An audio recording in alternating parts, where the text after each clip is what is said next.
Om Swastiastu. Assalamualaikum warahmatullahi wabarakatuh. Salam sejahtera, salam harmoni. Perkenalkan, nama saya Niluh Putuswartini, NIM 18130311012. Pada kesempatan kali ini, saya akan menjawab revisi tes awal praktikum titrasi potensiometri. Baik, kita langsung ke soal yang nomor 1. Soal nomor 1, apa yang dimaksud A. Potensiometer, B. Hubungan antara pH dengan potensial larutan? Jawabannya, A. Potensiometer adalah sebuah jenis resistor yang mengatur sebuah tahanan atau hambatan secara linier atau komponen resistif 3 kawat yang bertindak sebagai pembagi tegangan yang menghasilkan sinyal output tegangan variabel kontinu yang sebanding dengan posisi fisik wiper di sepanjang trek. Adapun fungsi dari potensiometer adalah untuk mengukur potensial. Yang B, hubungan antara pH dengan potensial larutan, yaitu pengukuran potensial dapat dilakukan secara tidak langsung melalui pengukuran pH dengan menggunakan alat pH meter. Adapun hubungan antara pH dengan potensial larutan dinyatakan dengan rumus pH sama dengan EV dikurangi L per 0,059, di mana EV adalah potensial sel, L adalah tetapan yang tergantung dari potensial elektroda pembanding, dan potensial yang berasal dari permukaan membran. Soal nomor 2, jelaskan A. Fungsi pH meter dalam percobaan ini, B. Sebut jenis elektroda yang ada dalam pH meter, dan C. Bagaimanakah cara mengkalibrasi pH yang digunakan? Jawabannya, nomor A, fungsi pH meter adalah untuk mengukur kadar pH, yaitu kadar keasaman atau basa pada suatu larutan. Yang B, jenis elektroda yang ada dalam pH meter yaitu elektroda membran sebagai elektroda indikator dan elektroda pembanding gelas atau kalomel ya, atau kombinasi kedua elektroda tersebut, di mana keduanya tercelup ke dalam larutan yang diukur. Kemudian yang C, cara mengkalibrasi pH yang digunakan yaitu dengan menggunakan buffer dengan pH 4 dan 7. Nah, adapun langkah-langkah untuk mengkalibrasi pH, yang pertama, larutan buffer 4 dan 7 masing-masing di dalam gelas kimia 100 ml yang kering dan bersih. Yang kedua, bersihkan elektroda pH meter dengan cara menyemprotkan aquades ke sekeliling ujung elektroda. Keringkan dengan menggunakan tisu. Ketiga, sambungkan elektroda dengan alat bacaan pH. Keempat, celupkan elektroda ke dalam larutan buffer pH 4, goyang-goyangkan sebentar untuk menghomogenkan, lalu biarkan beberapa saat. Pencet tombol on pada pH meter, amati pembacaannya. Bila bacaan tidak menunjukkan pH 4, maka putarlah tombol kalibrasi hingga pH pada bacaan menunjukkan nilai 4. Yang kelima, angkat elektroda dari larutan, cuci kembali dengan aquades, lalu keringkan dengan kertas tisu. Yang keenam, celupkan elektroda ke dalam larutan buffer pH 7, pencet tombol on pada pH meter, amati pembacaannya. Bila bacaan menunjukkan pH 7, alat siap digunakan. Bila pembacaan tidak menunjukkan pH 7, maka mintalah instruktur untuk memperbaiki atau mengganti alatnya. Kemudian, cuci dan keringkan elektroda setiap akan digunakan untuk larutan yang berbeda.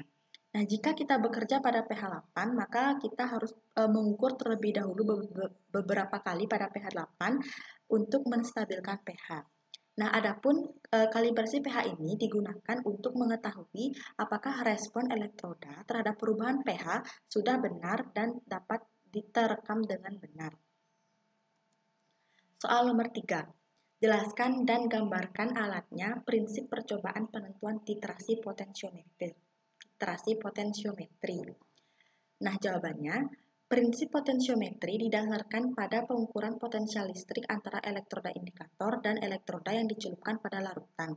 Pengukuran potensial pada elektroda indikator harus digunakan elektroda standar yang berfungsi sebagai elektroda pembanding yang mempunyai harga potensial tetap selama pengukuran. Adapun hubungan antara pH dengan potensial larutan dinyatakan dengan rumus pH sama dengan EV dikurangi L per 0,059, di mana EV ini adalah potensial sel, L adalah tetapan yang tergantung dari potensial elektroda pembanding, dan potensial yang berasal dari permukaan membran. Nah, ini merupakan alat dari titrasi potensiometri, terdiri dari larutan penitrasi di sini, kemudian ada elektroda pengukur ini, kemudian ada larutan yang dianalisis ini, ada pengaduk ini, kemudian ada jembatan garam ini, ada elektroda pembanding, dan ada alat ukur yaitu potensiometer. Soal nomor 4, larutkan 10 mg asam amino, dalam hal ini monoamino dan monokarboksilat seperti glisin, ke dalam 20 ml Aquades. Berapa konsentrasi larutan asam amino tersebut? Nah, untuk menjawab soal ini, kita harus mencari dulu apa saja yang diketahui.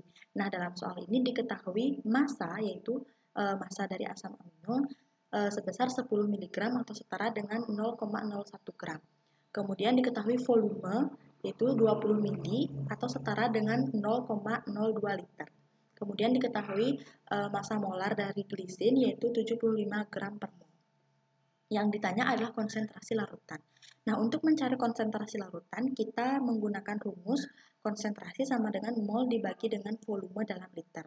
Nah, untuk mencari volume, rumusnya yaitu massa dibagi dengan mR. Adapun di sini masanya ada 0,01 gram dibagi dengan mR-nya 75 gram per mol. Hasilnya 0,00013 mol. Nah, untuk mencari konsentrasinya, kita tinggal masukkan mol dibagi dengan volume, yaitu 0,00013 mol dibagi dengan 0,02 liter. Hasilnya 0,0065 mol per liter, atau sama dengan 0,0065 molar. Jadi konsentrasi asam amino tersebut adalah 0,0065 molar. Soal nomor 5, jelaskan A. Alasan mengapa titrasi dengan larutan H2SO4 2 normalitas. B. Kapan kita menghentikan titrasi pada praktikum titrasi potensiometri ini. Dan C. Jelaskan metode cepat untuk menentukan titik ekivalen titrasi. Nah, jawabannya, alasan titrasi menggunakan larutan H2SO4 2 normalitas adalah untuk membentuk struktur asam amino kation dalam keadaan asam yang ditunjukkan oleh pH semakin kecil dari 7. Jadi, dalam keadaan ini, maka gugus karboksil lebih banyak dibandingkan dengan gugus aminonya. Yang kedua, kapan kita menghentikan titrasi? Nah, titrasi dihentikan bila penambahan titran tidak lagi menyebabkan perubahan potensial pH dari lautan yang dititrasi, tetapi ini bukan merupakan titik akhir titrasi atau titik ekivalen. Kemudian yang nomor C, titik ekivalen titrasi dapat ditentukan melalui pembuatan kurva titrasi. Kurva titrasi dapat dibuat dengan dua cara, yaitu melalui kurva potensial versus volume titran atau pH versus volume titran. Nah, ini merupakan gambaran dari kurva turunan kedua. Mengapa kurva turunan kedua yang dibuat? Karena kurva turunan kedua ini lebih memudahkan untuk kita menentukan titik ekivalen dari larutan yang kita titrasi. Kemudian soal nomor 6, larutkan kembali 200 mg asam amino, dalam hal ini monoamino dan monokarboksilat seperti glisin, ke dalam 20 ml Aquades, lalu dititrasi dengan larutan NaOH 2 normalitas. Apa tujuan langkah ini? Jawabannya, saat dititrasi dengan NaOH, tujuannya adalah untuk membentuk struktur asam amino yang bersifat basa dan agar mendapatkan nilai dari pKa 2. Soal nomor 7, apakah semua asam amino memiliki titik ekivalensi yang sama? Kalau tidak, kenapa? Jawabannya, asam amino memiliki titik ekivalensi yang berbeda-beda karena masing-masing asam amino memiliki gugus R, yang mana gugus R tersebut ada yang bersifat polar dan ada yang bersifat non-polar. Hal itu yang akan mempengaruhi titik ekivalensi dari asam amino. Soal nomor 8, apa perbedaan asam amino polar dan non-polar? Jawabannya, perbedaan asam amino polar dan non-polar adalah asam amino polar memiliki polaritas, sedangkan polaritas tidak ada dalam asam amino non-polar. Asam amino polar dapat ditemukan sebagai asam amino netral, asam amino bermuatan positif, dan asam amino bermuatan negatif. Soal nomor 9, bagaimana caranya menentukan pH isoelektrik? Jawabannya, pH isoelektrik atau pI asam amino dapat ditentukan dengan menghitung nilai rata-rata dari nilai pKa gugus yang menyebabkan asam amino memiliki muatan positif 1 dan pKa gugus yang menyebabkan asam amino memiliki muatan 0. Nah, dalam hal ini ada 3 kriteria. Yang pertama, jika pH larutan kurang dari pKa atau berada di lingkungan pH asam amino akan menerima H+ atau mengalami protonasi.